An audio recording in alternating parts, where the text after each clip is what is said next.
I meet you for the first time, the very first 30 seconds, I get a vibe, right? The same happens in the business world. We know we do that in our personal lives, but we don't do it in the business world. When they put a plan in front of you, whatever that plan is, something happens the first 30 seconds. I know you have to read it and sit on that moment because that's where the intuition is. Hi, I'm Shannon Lucas. And I'm Tracy Lovejoy. And we're the co-CEOs of Catalyst Constellations, which is dedicated to catalyzing innate change makers to accelerate positive change. This is our podcast, Move Fast, Break Shit, Burn Out, where we highlight catalysts that are creating amazing change in the world. And in this season, we're diving deep into the skills that make Catalyst successful. Today, we're delighted to have Pam Macdonald with us. Hi, Pam. Hello, happy to be here. Pam was appointed the Chief People Officer at SES, a satellite communication service provider, in July of 2002.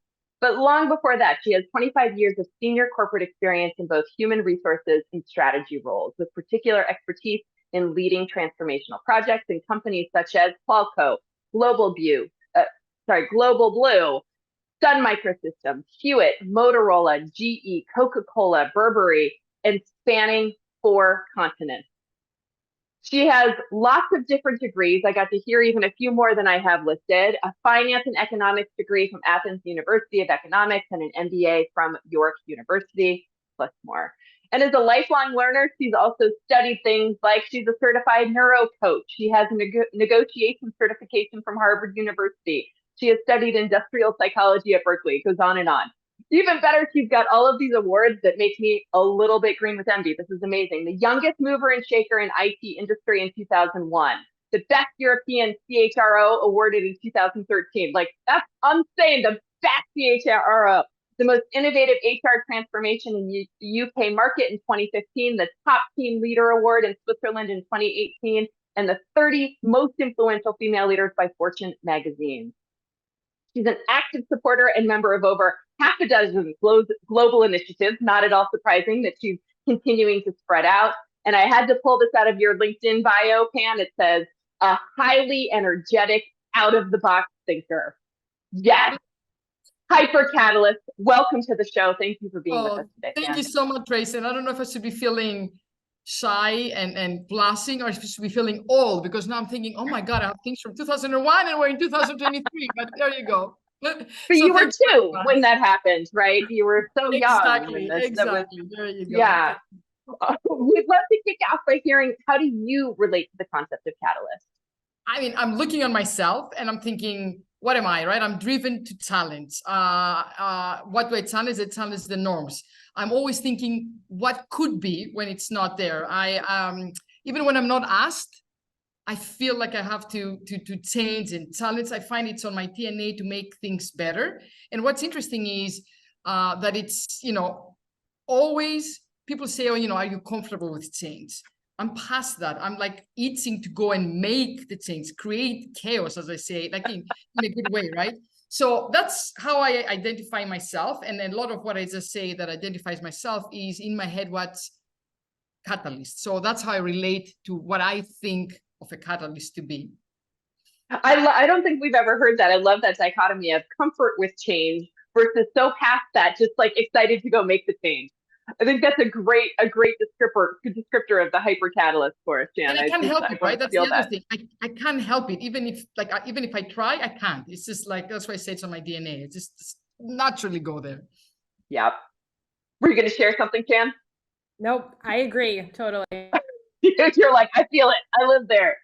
All right. So we'd love to hear, this season we're talking about skills. And so across your experience, what have you found, or 1 or 2 essential skills that have really made you successful as a catalyst? And we love the stories that really have helped you in figuring out that those were the skills to learn.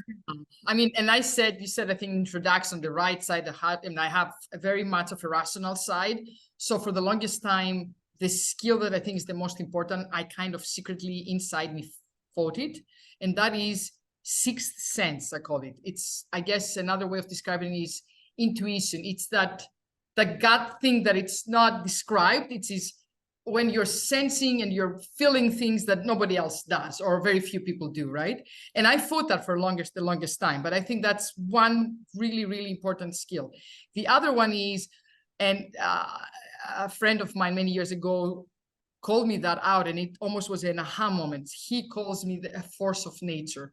And what do I mean with that? It's the energy and the passion. It's overflowing. It's like, you can, even when I'm not speaking or when I see that skill on a catalyst, it's there. Like, it's the passion, the energy, the force of nature. And then the third one, it's, I don't know if we want to say courage, if we want to say boldness, if we want to say you're so stupid and you go head in, but it's just, those three to me are the most important ones. And I mean, stories, obviously I failed a few times by, fighting the intuition, by actually trying to block with my brain, what my intuition tells me. So my intuition would say, oh, look, you have to go and do that change, and, you pray that transformation is going to be great. And my rational side would say, okay, come on, stop it. You shouldn't do that, right? Then I did a couple of times. You see, when you have that force of nature, the passion, the energy, that you cannot help it, you tend to go too fast.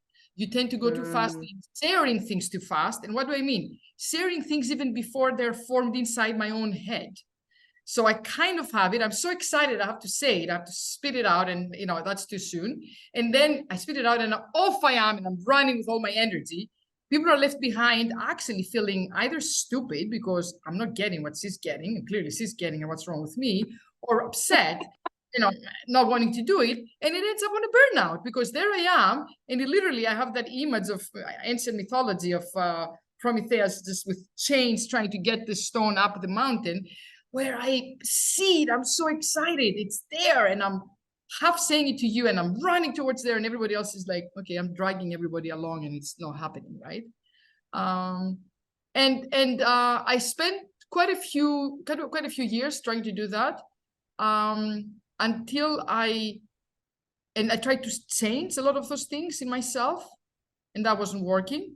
And then it was luck in the first time, where I ended up in a place where I had someone beside me, a partner, if you may, that was filling all those gaps, that would allow me to do all that. And it was almost like the combination of the two would actually work, because he would be the person that say, look, I know you have it half in there, but let's form it first, and then let's repeat it a few times and give people time. So it would do that. It didn't have to be me doing it. Mm-hmm. I have so many follow-up questions. Holy moly. So I'm going to kind of start at the top, and then even that last one, I'm just like, intuition. You said that you fought that. What was the journey to not fight that anymore, and help our audience understand, how they can explore intuition and how they get confident in knowing when to let it lead? Yeah. So an example actually probably resonates best. So imagine, and I'm not going to say the name of the company, imagine you're in a company, and at that time I had a strategy role, and you go there, and of course they have a strategic plan. It's already defined by, at that time, what they're going to do now in 10 years. Let's say we're today, what's going to be our vision, mission, strategy for 2030. You're sitting there. It's all the slides, all the things are there. And I had a strategy role at the time, and you look at it and you just feel, okay, the first, before you even read the material, you feel like it's dry, or it's just not visionary enough, or something is missing, or it's too much the same like anybody else's, right? So if, there's two sides of it. If you let yourself go completely, like the catalyst I might be, you will just kill it dead right there, because you're going to say it so forcefully, so passionately, you're going to go so much ahead of everybody else that you're going to insult them. You're going to make them feel bad, especially if it's at the board or the leadership team. So that's the one end. The other end is, if you actually feel that you need to conform with everything around you, then you're not going to say anything. And that's where you're actually blocking your intuition. You're going to actually try and convince yourself by looking on all the data and all the analysis and all the market information intelligence, why this is a good plan. And then you're going to go, this is what I've done, and speak with a finance person. And, and you would try, it's almost like a self-fulfilling prophecy. You would try to convince yourself, okay, stop thinking that thing. Panorea, they know better. They did their analysis. They've done all the information. They've done all that. And then it wouldn't happen, right? Now, I learned because I did that so many times, and then either I burned myself, or actually 10 years later or 5 years later, voila, I was right. I should have said something, and I was blamed about it as well. Well, you were the strategy person. Why didn't you not say something, right? So now it's letting space, like the second, it's a second, it's a minute. We all have it, right? It's a second or a minute. It's the first reaction. I won't say the first impression or the first reaction. You meet a person, you see something, that those first milliseconds, there's something that happens to you. You either automatically get a like or a dislike, or a very subtle, very little. Just make the time to sit on that for a second. Don't just rush it off. Don't brush it off, right? I meet you for the first time. The very first 30 seconds, I get a vibe, right? The same happens in the business world. We know we do that in our personal lives, but we don't do it in the business world. When they put a plan in front of you, whatever that plan is, something happens the first 30 seconds. I know you have to read it and sit on that moment, because that's where the intuition is. Grab it, grasp it, allow it to form an idea on your head, and write it down. Come back to that afterwards, because it's a moment, you're going to miss it, right? And just explore that a bit. Talk to other people that supposedly, hopefully you have there, and make space for it. By the time, it's like every muscle, you get trained to it, it gets easier and easier. You hold that more. That so resonates for me. And the formula I find incredibly powerful. And I don't think I've ever heard anyone say that so succinctly, of, get comfortable with the fact that your intuition is that split second, right? We hear this in Blink, right? That, kind of famous book about intuition. But don't act right. I love to sit on it, write it down, let it be there, come back to it, be in conversation with other people. That's amazing. Thank you. All right. The second core thing you said, energy, passion. This has, been really important. A follow-up is slightly different, more about what does it mean to help curate this, right, in organizational context? Because this one in particular is where our catalysts can get in trouble. You've already named other places we get in trouble: running too far ahead, insulting people by accident, blurting out, the intuition before we've had time to, to be able to form that. But, how do we support the forces of nature, as you said, how, as opposed to them just getting clamped down? How is it, as a chief people officer, do you help these catalysts who do bring this force of nature and haven't quite learned to temper that yet? So I need to say something before I answer that question, because to me it's very important, which is, I have a lot of people say, but we're not like you, Pam. We don't all have your energy levels. We don't have your passion. And they stop there. And I firmly believe, and I want to make that very clear, everybody is passionate about something.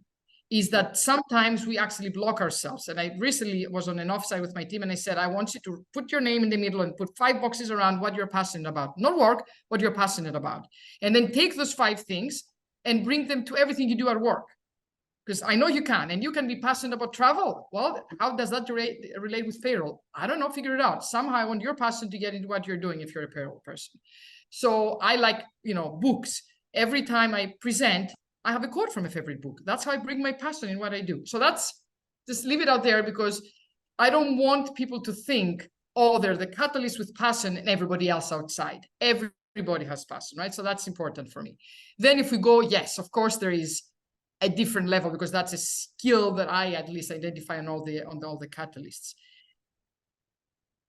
It's in an organization, it needs to be a philosophical decision first. Do we want to put a lot of space and put on the spotlight those disruptors or catalysts, which is a different thing you have to do? Or do we actually acknowledge that they're there and we only want to give them that much space or this much space or whatever? I mean, obviously it's not like an architectural space, but yes.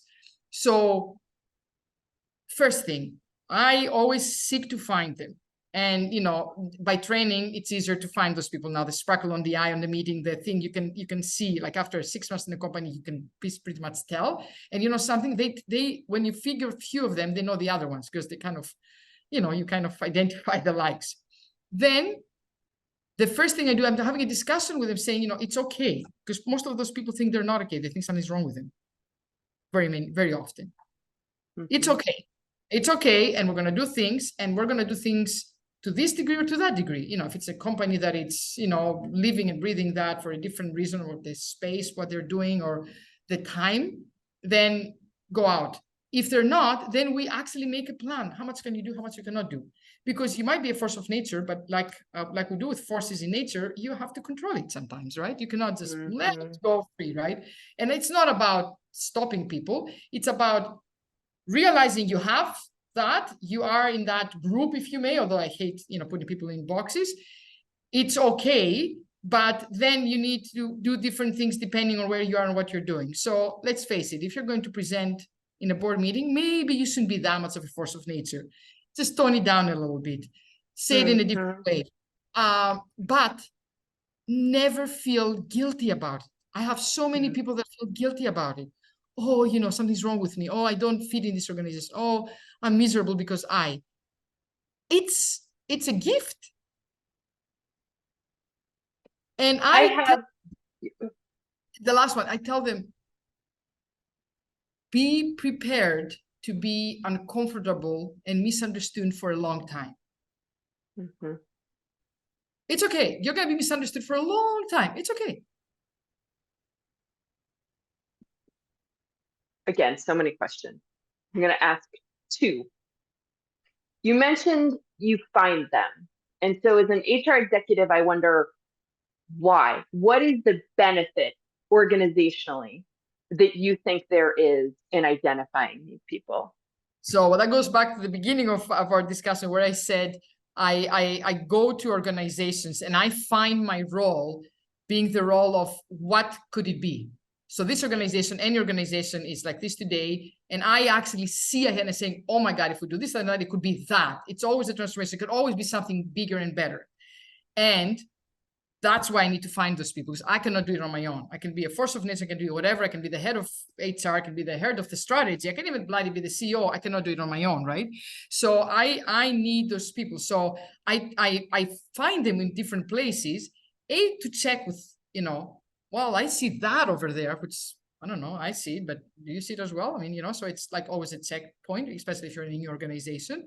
And then it's because I know they're going to be the people, the catalysts, right? They're going to be the people that are going to, literally like a chemistry event, you're going to put them in different places and things are going to bubble up and things are going to happen, right?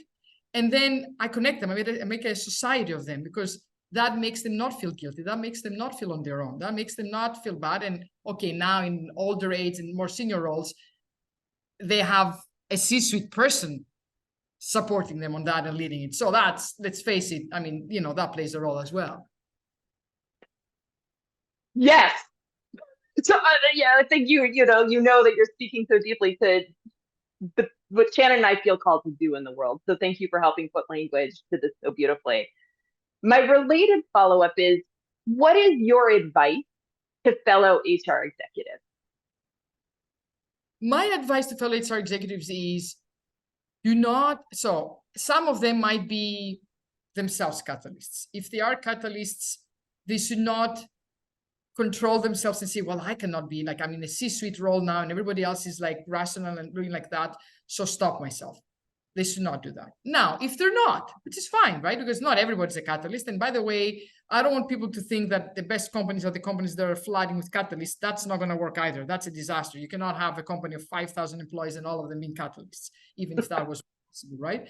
So then if they're not in that category, I would still say, look for them. It brings a balance. Find them. And okay, maybe you'll be a little bit uncomfortable, but leave some room to that. Like, it's the growth mindset, right? Everybody should have a growth mindset. Open up your mindset to that and maybe try it in a smaller scale. See, there is something to be brought. It's like, we all talk about diversity and inclusion. Don't exclude that part of the population, right? That's to me, I'm past the diversity of women and all those things. That is where we should be actually talking about. You're missing out leaving that diverse part of the population out. So look at it, For sure. And something that I think Shannon and I both struggle to understand a little bit, like, change and transformation is the norm today. It's no longer that, you're waiting for your company or industry to be disrupted. Like, we all are faced constantly with, supply chain issues. There's, a war that's happening. The labor market is changing. And so we wonder why sometimes that we feel like folks in the HR role can be a little bit slower sometimes to be the ones that are disrupting. And so I wonder your experience there. There's twofold, actually, two things, actually, a twofold approach to what you're saying. Companies outside of the HR world or the people in culture, they rationally understand what you just said. It's a constant disruption. It's a change that's going to happen. They understand it up here. They don't understand it down there. So they say the right things. They see it, but they're not necessarily acting. So yes, they say they have to transform, have to change, but when they're doing it, they're doing increments of it, are very small. So it's hard for them. So that's outside the HR.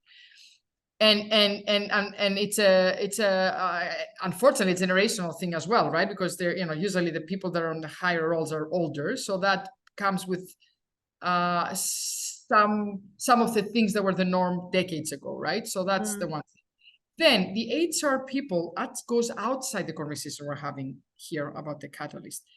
The reason why they don't is because very few HR people heads still to this day, and I believe that like 100%, feel equal on the table of the C-suite. So when they are that is bold. That is actually telling that's you leading the company. And very few HR people feel like that. I mean, and I said that thing before. And it's interesting. I had an offsite with my team. I'm in the company that I'm now a year and a month. And I went there and I said, I have the vision. And my vision is they're all going to be fired up and ready to go. And we're going to go and shape the company. And people fell from their chairs. That's not supposed to be what HR does. I said, that's what we're going to do. We're going to go and shape the company. And they're like, oh my God, this is crazy. And I repeated it over again and again and again. That's because that is what HR people or strategy people need to go and say. And it's hard because we are still in an administration kind of, it's a glorified administration. It's a bit less than that. It's getting better. I mean, I'm here since the 90s, but it's still not there. Thank you. That it answered so many questions that I have perpetually sat for me. Shan? Yeah, I had a follow-up question, but also just want to applaud that. Like, yes, that's like, if companies don't understand that their people are their future and the way that you're talking about it, I mean, they're really at risk now. I just wanted to unpack one more thing because I hear you talking, like, I just relate really deeply. I was, having my own feelings. These weren't your words, but that as a catalyst, you can be described as too much. And we become the lightning rod for resistance. And so that force of nature, you mentioned how people can get put in a box. And we talk a lot about catalysts have experienced trauma for not being understood. We're so purpose driven when we go into these organizations that we always feel like we're doing it for the good of the company. And yet we experience trauma from the pushback. And I just wonder, as a people leader, like, if you have, again, advice for both sides, like speaking to the catalysts, but also speaking to the HR leaders about that lived reality and how they might help. I mean, it's two things. Like, I guess I always used to, when I describe to people the analogy we have on the planes, where they say, put your own mask first and then try to help anybody else, right?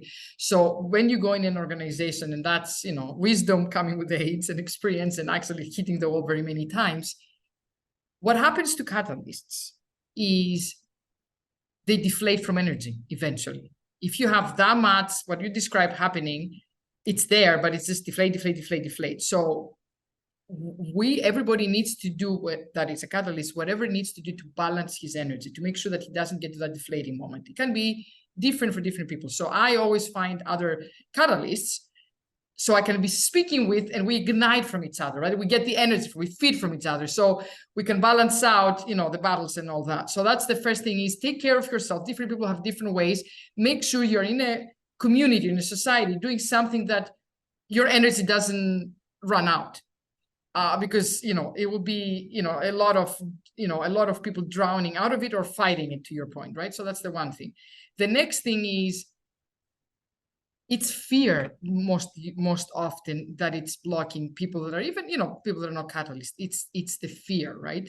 So we need to tap into that fear. So, usually what we do, and it's one of the, I said, we're passionate, so we move fast, we do all those things, which means sometimes we fail to stop for a second and say, okay, well, why is that person really fighting so much, right? And work a little bit with the fear. And I find storytelling helps a lot too. Mm-hmm. We are so used in the companies to go and say, and here's the facts, and here's the thing, and here's what's good for you, and let me download down your throat all the facts. Telling a story is so much more powerful. Just describe the story when you're there. How's it going to be? How's it going to be for everybody? And last but not least, half of the people will never get there. That's okay. Trying, because I spent so much time trying to get the whole organization to come with me. Well, forget that. Even half, forget that. It's okay if it's 10 or 20%. That's right. And it's a big, it's hard. Even now when I'm saying it, it bugs me. Why? If I can get the whole world, why only 20%? But you just can't, right? I mean, you can't, so you have to. Awesome. Thank you. All right. What for you today is your biggest challenge as a Catalyst leader? Well, actually, I mean, there's practical difficulties in where I am today because we're in the company that the CEO just left. We have an interim CEO, another CEO is coming. Okay, so that's all that. Practically is, I'm in an organization that for different reasons was in one steady fashion for decades, right? So it's even more intense and more against, I guess, the culture and the DNA of the organization, if the organization was one body, to do the disrupting things and to do all those that. So that's I guess, what I call sitting outside my sphere of influence. Then within my sphere of influence, one of the things that is actually really, really tough is I have most of my disruptors 2 layers down, or most of my catalysts. So I don't have too many on the, the C level, I guess, or on the direct reports of the C level. So it's interesting because they're bubbling. They're like, they really want it. There's a lot of them down there. Their managers are not. And potentially their managers are not. So that's a very interesting, I've never had that before, to be honest with you. I usually, I have a lot. I have more than I was expecting on that, 2 layers down later. But then it's even more frustrating because their managers and their managers are not that. So that's interesting, right? Because, you're bubbling, your force of nature, and you have the manager and the manager. Oh, so that's an interesting. That is a really interesting advice challenge. out there. Please just let me know if anybody had ever had that before. All to the audience, reach out to Panorama Macdonald if you have advice on what to do with that divide. I love it. All right, I'm going to hand it over to Shannon for some rapid fire questions. And we could keep talking about those deeper things for forever, but in the interest of time, all right, one thing that you do to get ready for a big meeting. I actually spend time either with my best friend or a family member. I know it's funny, but that's what I do because I find the balance. Doesn't matter how important the meeting it is, there are other things more important in life. Oh, so that's interesting. It's not like prepping them or doing your talk or picking their brain. It's just spending. No. It's just spending time with them because I find that sometimes we get all consumed. It's a great meeting. You're all stressed out. It's just a meeting. It's just a company. It's just a job. Freaking awesome. Creating the space. I love it. All right. So we know you're super busy and you don't sleep a lot, but favorite way to spend a free day? Well, it's actually either very high or very deep. So I'm either going diving and swimming or I'm going skiing and up in a mountain. I get perspective from going very high and very low. People in my friends and family knows that when I'm down, they say, let me take you to the mountaintop, even late at night with the drive. But not the next day. We don't want you to get the bends. Nope. Okay. Favorite famous catalyst, alive or dead, and why? I thought of that hard. And I want to say, I'm going to mention 2 people that no one will know out there because it's my mom and grandmother. But I think, bear with me for 2 seconds, it's very important.